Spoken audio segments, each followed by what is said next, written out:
Welcome back to Movies TV Mad. I'm Mick, your host with the most. Just ask your girlfriends and your wives. You can follow me on X Twitter at Movies TV Mad and on Instagram and on Threads at Movies TV Mad X. A very warm welcome to this Sunday's edition of the DCU Daily. Don't forget, there is the Doggy Bowl tonight because it's the Super Bowl as well, and they should be showing some clip from James Gunn's Superman.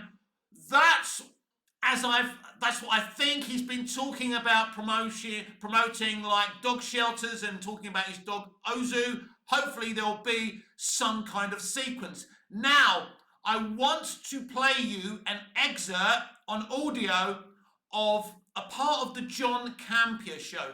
He says something, and it's to do with Zack Snyder fans, and I want you to take a listen to this. Then we will discuss it. Next up, Arlo writes, Hey John, Superman is my most anticipated film for DC in years, and I have a question. We know the Snyder fandom have not been kind to the film, even though they haven't seen it yet, and DC Studios. Do you think they have every right to stay bitter on WB due to what happened to Zack Snyder? Nothing happened to Zack Snyder. Nobody has a right to be mad about anything. It has nothing to fucking do with you. Get over it. Literally, Zack Snyder, and listen, I say this as a massive Zack Snyder defender, because, forget Rebel Moon, okay? Take Rebel Moon out of it. And all of his filmography, there's only one movie Zack Snyder's made that I didn't really like, and that was Sucker Punch. I've liked or loved every single other of his movies. Particularly, of course, Man of Steel. But he's just a director. It's not his movies. Right? Never is. It's the studio's movies. He was hired just like any director, just like Peyton Reed was hired to come in and make Ant-Man. Ant-Man doesn't suddenly belong to Peyton Reed. He came in, and look, the reality is, as it doesn't matter how much I loved Man of Steel or Batman versus Superman or whatever, the reality is a whole hell of a lot of the audience did not. Yep. That's just the reality. Now, if you want to be butthurt and act like I get disappointed too when things I like gets canceled, but oh well, then you move on. You want to get butthurt as if this was some kind of personal affront? I don't know. To me, it's absolutely pathetic. Anyway. So there is a lot to discuss with that piece of audio. First of all, he spoke about a great number of the audience not liking Zack's movies. Well, even the most successful movies out there are not liked by everyone.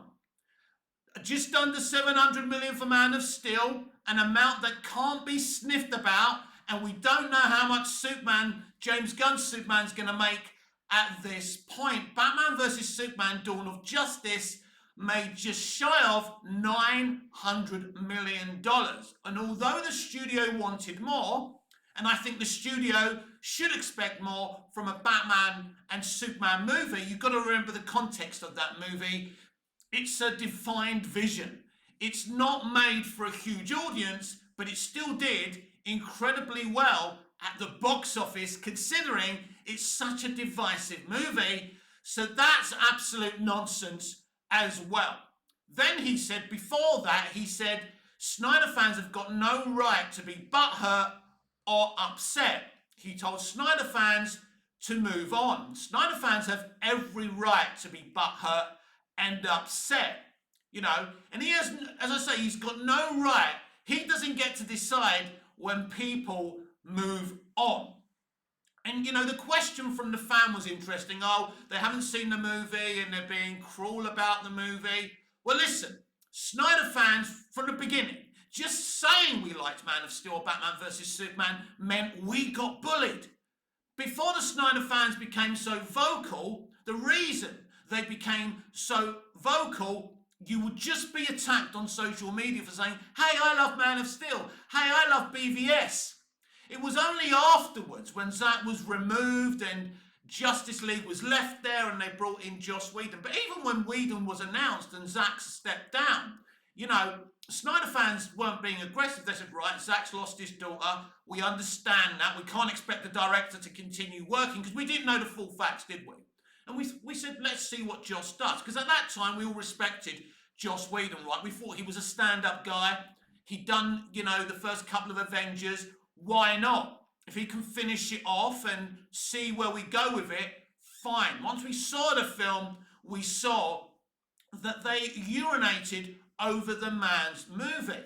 So, to me, fans have got every right to be butthurt.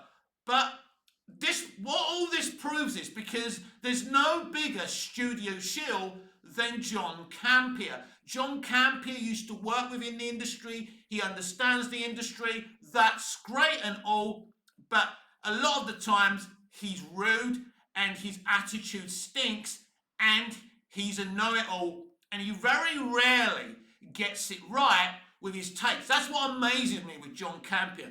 For someone who understands the industry, who knows Hollywood, he gets it wrong. He's also a passionate dude. I respect his passion, even though it's directed wrongly. So yes, Snyder fans absolutely have every right to be butthurt. Zack Snyder lost his daughter. The studio used that fact to pretend Zack was stepping away from Justice League because of that incident, which would have been absolutely understandable, right? We all stand with Zack over the loss of Autumn. We've supported the charity and all of that, quite rightly so. But they used that girl's death to say that's why Zack's leaving. That's not why. They pushed him off of the project and he didn't have any fight in him anymore because he just left his daughter. He was willing to finish the project. He made a commitment to Warner Brothers to direct the Justice League movie. So he and Deb, despite how they were feeling, obviously must have been devastating, they were committed to that project and the agreement they made with WB to make a Justice League movie. So Snyder fans have every reason to be butthurt. But it goes beyond that because he forgets to mention what we were talking about yesterday. The lie that Henry Cavill was coming back. They lied to Snyder fans. We started to accept that Cavill wasn't coming back. Then they lied he was coming back. The worst thing you can do to someone is give them hope and then pull it away.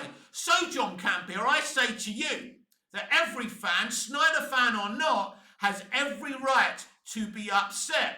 What about the hit piece from the Wall Street Journal? When they spoke to fans, changed things, what they said, and tried to make fans look like paranoid lunatics. Do you remember that? Remember when they spoke to Chris Wong-Svensson, a nice guy, and they twisted what he said? And what about when Ray Fisher was trying to get to the truth and trying to expose how Joss Whedon conducted himself at the time? So it's sin after sin after sin. But the rod that broke the camel's back, John Campea, was lying about Henry Cavill coming back. Now, some of the things some Snyder fans say about James Gunn, I don't support. Some of the accusations made against him, when there's no evidence of them, that is wrong. Gunn is a capable writer-director. I want to go and see this Superman film, and I want to judge it for myself. I'm not going to say something's bad or it's going to be great before I've seen it. Let's be clear. But you can't tell people to move on. But here is the truth of the situation. If a studio shill like Campea is getting so triggered, Snyder fans are winning. They are getting very, very worried because the message that Snyder fans are putting out there, a true message, is true. You know, the criticism of the flying sequence in that Superman TV spot from James Gunn's Superman movie, the criticism is dead on. It's a horrible shot. A horrible shot. Make no mistake about that. And every fan, Snyder fan or not, again, has every right to criticize that shot. It is terrible. And it doesn't give you a lot of confidence about that film. But of course, we must let that film be released and judge it on its merits. But at the end of the day, you, John Campea, can't be telling people to move on. If Snyder fans don't want to move on, they don't have to. As long as they conduct themselves in a constructive way. And I think most Snyder fans are now learning to be, to use their voice in a positive way when they're talking about what they love and talking about what they don't love. But at the end of the day, it just shows you how afraid this studio is. They have the Superman estate suing them over distribution rights, which must be very concerning for the studio. And they can see that a lot of people are starting to listen to Snyder fans.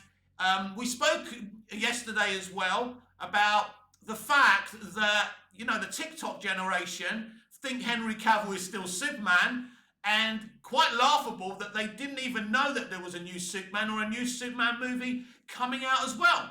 Also, really worrying for the studio. So James Gunn, DC Studios and Warner Brothers Discovery are very worried about this situation. And this is why a studio shield like Campea, that question's interesting. Was that a proper question from a fan, or was it planted for him to say something? Because let me tell people like John Campea, James Gunn, DC Studios, Zaslav and Warner Brothers Discovery, there's nothing you can say that's going to stop the Snyder fan narrative, because the things they're saying are true. The criticisms are true, and they don't want to move on. They want to restore the Snyderverse. As unrealistic as that is, they want to restore it. If they want to say they want to restore it, it's up to them. I love the Snyderverse. I love Man of Steel. I love BVS. And Zack Snyder's Justice League is a film that's beyond anything I ever hoped for and imagined for at the end of the day. And when we talk about toxic fans and toxic speeches, there's nothing more toxic than what Campea said. It was good that he said that he likes Man of Steel and he loves BVS and he likes Zack Snyder as a director.